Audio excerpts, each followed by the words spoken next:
आज की वीडियो में हम बात करने वाले हैं विक्टोरी स्ट्रॉन्ग हाइब्रिड के स्टीयरिंग व्हील के सारे बटन्स और कंट्रोल्स के बारे में। सबसे पहले हम स्टीयरिंग व्हील के लेफ्ट साइड से स्टार्ट करते हैं। यहाँ आपको काफ़ी सारे बटन्स मिलते हैं और इनका मेन काम है म्यूजिक, कॉल्स, वॉइस कंट्रोल और इंस्ट्रूमेंट क्लस्टर को कंट्रोल करना। तो सबसे ऊपर लेफ्ट साइड में जो बटन आपको दिखता है ये प्लस वाला बटन है। ये ऑब्वियसली वॉल्यूम इंक्रीज करने के लिए है। आप म्यूजिक सुन रहे हो, रेडियो चल रहा है, ब्लूटूथ ऑडियो यूज़ कर रहे हो या फिर फ़ोन कॉल पर हो, वॉल्यूम इंक्रीज करने के लिए आपको इंफोटेनमेंट स्क्रीन तक हाथ ले जाने की ज़रूरत नहीं है। बस यहीं से आप वॉल्यूम इंक्रीज कर सकते हो। और मुझे पर्सनली स्टीयरिंग पे माउंटेड ये वॉल्यूम कंट्रोल काफ़ी कन्वीनियंट लगता है, स्पेशली जब आप हाईवे पे ड्राइव कर रहे हो। दूसरा बटन जो आपको यहाँ पे नज़र आ रहा है ये है वॉइस रिकॉग्निशन बटन। तो इसको प्रेस करने से आप कार के वॉइस कंट्रोल सिस्टम को एक्टिवेट कर सकते हो। अब यहाँ एक इंटरेस्टिंग चीज़ ये है कि आजकल कार्स में वॉइस कमांड काफ़ी यूज़फुल हो गए हैं। तो आपको हर चीज़ मैनुअली स्क्रीन पर सिलेक्ट करने की ज़रूरत नहीं पड़ती। फॉर एग्जांपल, अगर आप म्यूज़िक कंट्रोल करना चाहते हो, नेविगेशन यूज़ करना चाहते हो या सपोर्टेड वॉइस फंक्शन एक्सेस करना चाहते हो तो वॉइस कंट्रोल यूज़फुल हो सकता है। इसके बाद जो ये थर्ड बटन आप देख रहे हैं ये फ़ोन का इसमें आइकन है। तो ये बेसिकली आपके कनेक्टेड स्मार्टफोन और कॉलिंग फंक्शन के लिए है। अगर फ़ोन ब्लूटूथ के थ्रू कनेक्टेड है तो इस बटन से phone related screen functions access किए जा सकते हैं। इनकमिंग कॉल आने पर भी ये बटन काफ़ी यूज़फुल होता है। मतलब सिंपल लैंग्वेज में म्यूज़िक के लिए म्यूज़िक कंट्रोल और फ़ोन के लिए ये बटन। अब आते हैं लेफ्ट साइड में मेरे फेवरेट कंट्रोल्स पर। यहाँ आपको एक छोटा सा 4 वे कंट्रोल पैड मिलता है। इसको इंस्ट्रूमेंट क्लस्टर कंट्रोल बोला जाता है। इसमें लेफ्ट, राइट, अप, डाउन और सेंटर में ओके बटन है। तो ये बटन्स एक्चुअली इंफोटेनमेंट स्क्रीन के लिए नहीं है, ये मेनली इंस्ट्रूमेंट क्लस्टर MID को कंट्रोल करने के लिए है। तो लेफ्ट और राइट बटन्स आप इंस्ट्रूमेंट क्लस्टर के डिफरेंट मेन्यूज़ के बीच मूव कर सकते हो। फॉर एग्जाम्पल वार्निंग्स, सेटिंग्स और दूसरी अवेलेबल इंफॉर्मेशन स्क्रीन्स को एक्सेस करने में ये बटन काफ़ी यूज़फुल है। तो अगर आप क्लस्टर पर कोई पर्टिकुलर इन्फॉर्मेशन देखनी है तो आप यहाँ से नेविगेट कर सकते हो। और इसी कंट्रोल पैड में अप एंड डाउन के बटन है। इनका यूज़ सेलेक्टेड मेन्यू के अंदर अवेलेबल ऑप्शन को स्क्रॉल करने के लिए होता है। फॉर एग्जांपल, अगर आप ड्राइविंग इन्फॉर्मेशन के अंदर चले गए तो डिफरेंट इन्फॉर्मेशन स्क्रीन के बीच अप डाउन करके मूव कर सकते हो। और ये चीज़ मुझे पर्सनली काफ़ी प्रैक्टिकल लगती है। और बिल्कुल सेंटर में है ओके बटन। इसका काम बेसिकली सिलेक्शन को कंफर्म करना है।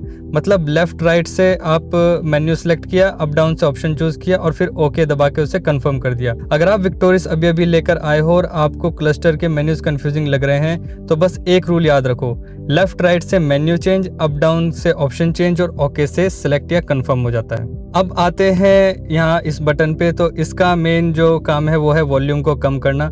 अगर म्यूजिक बहुत लाउड हो गया है तो यहाँ से वॉल्यूम डाउन कर सकते हो और मैनुअल के अकॉर्डिंग लॉन्ग प्रेस के थ्रू ऑडियो को म्यूट भी किया जा सकता है। तो वॉल्यूम के लिए आपको बेसिकली स्टीयरिंग के लेफ्ट साइड पे ही सारे प्राइमरी कंट्रोल मिल जाते हैं, प्लस ऊपर माइनस नीचे।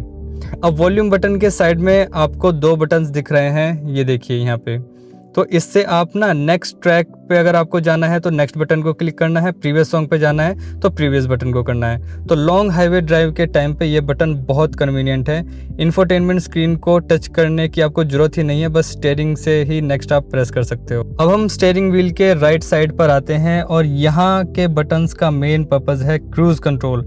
अगर आप लॉन्ग हाईवे ड्राइव करते हो तो ये बटन्स आपके लिए बहुत यूज़फुल हैं। और विक्टोरियस के साथ हाईवे ड्राइविंग में मैं पर्सनली क्रूज कंट्रोल को काफ़ी यूज़फुल फीचर मानता हूँ। सबसे पहले जो सर्कुलर स्पीडोमीटर टाइप आइकन आपको ये दिख रहा है, इसको आपको एक्टिवेट करना है।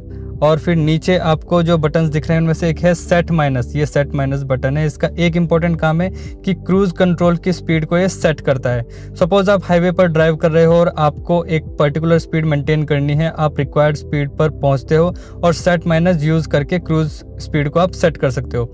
उसके बाद car selected cruise speed maintain करने में आपकी हेल्प करती है। और अगर क्रूज ऑलरेडी सेट है तो सेट माइनस से भी स्पीड को आप रिड्यूस किया जा सकता है। अब इसका अपोजिट है RES प्लस, जो यहाँ पे बटन है। तो RES का मतलब होता है रिज्यूम। सपोज क्रूज कंट्रोल पहले से ही सेट था और आपको किसी रीजन से उसको कैंसिल कर दिया तो बाद में जब कंडीशन सुटेबल हो जाती हैं तो RES प्लस पे आप सेट करके प्रीवियस स्पीड को आप रिज्यूम कर सकते हो और क्रूज जो है वो एक्टिव हो जाएगा। तो सिंपल याद रखो, RES प्लस मतलब रिज्यूम या स्पीड इंक्रीज और सेट माइनस मतलब स्पीड डिक्रीज या सेट करना। अब बीच में आता है ये कैंसिल वाला बटन, ये देखिए आप। तो ये बटन क्रूज कंट्रोल को कैंसिल करने के लिए है। सपोज आप हाईवे पर क्रूज कंट्रोल यूज़ कर रहे हो और सडनली आपको खुद एक्सेलरेट या ब्रेक करना है, आप क्रूज कंट्रोल को कैंसिल कर सकते हो। इसका मतलब ये नहीं है कि कार ऑफ हो गई है या कोई प्रॉब्लम आ गई है, बस cruise control functions temporarily cancel हो गया है और सिचुएशन सुटेबल होने पर आप RES+ से रिज्यूम कर सकते हो, डिपेंडिंग कि आपकी ऑपरेटिंग कंडीशंस क्या हैं। तो अगर मैं पूरे स्टीयरिंग व्हील को एक सिंपल लैंग्वेज में डिवाइड करूं तो लेफ्ट साइड में एंटरटेनमेंट और इन्फॉर्मेशन, यहाँ आपको मिलता है volume, voice control, phone, instrument cluster, navigation, okay, previous, next. और राइट साइड में है क्रूज कंट्रोल, यहाँ आपको मिलता है RES+, कैंसल और सेट माइनस। मतलब स्टीयरिंग से हाथ हटाए बिना आप म्यूज़िक कंट्रोल कर सकते हो, म्यूज़िक हैंडल कर सकते हो, इंस्ट्रूमेंट क्लस्टर के मेन्यूज़ नेविगेट कर सकते हो और हाईवे पर क्रूज कंट्रोल ऑपरेट कर सकते हो। तो पर्सनली मुझे विक्टोरिस का स्टीयरिंग व्हील का लेआउट काफ़ी लॉजिकल लगता है। इनिशियली बटन्स थोड़े ज़्यादा लगते हैं, लेकिन जब आप थोड़ा इसको ड्राइव करते हो उसके बाद आपको इन बटन्स का ऑलमोस्ट याद हो जाते हैं। एक चीज़ है जो मैं आपको रेकमेंड करूँगा कि ड्राइविंग के टाइम बटन्स को देखकर ऑपरेट करने की हैबिट आप मत बनाना। पहले कार स्टेशनरी हो तब इन बटन्स को प्रॉपर्ली समझो, फिर ड्राइविंग के टाइम आपकी मसल मेमोरी डेवलप हो जाएगी और ऑब्वियसली क्रूज कंट्रोल को आप ट्रैफिक, शार्प कर्व्स या स्लिपरी रोड्स, ये अनसुटेबल ड्राइविंग कंडीशन होती है, इन सब में आपको इसको नहीं यूज़ करना है। तो दोस्तों ये था मेरा विक्टोरिस का स्ट्रॉन्ग हाइब्रिड के स्टीयरिंग व्हील का कंप्लीट बटन गाइड। तो मैंने कोशिश की है कि एक एक बटन को सिंपल लैंग्वेज में मैं आपको एक्सप्लेन करूं।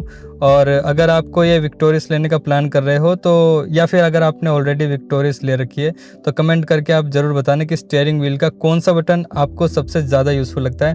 और अगर आपको विक्टोरिस के और भी हिडन फीचर्स, कंट्रोल्स और रियल लाइफ ओनर एक्सपीरियंस के बारे में जानना है तो इस चैनल को आप सब्सक्राइब करना मत भूलना। और मिलते हैं आपसे नेक्स्ट वीडियो में, तब तक के लिए बाय बाय।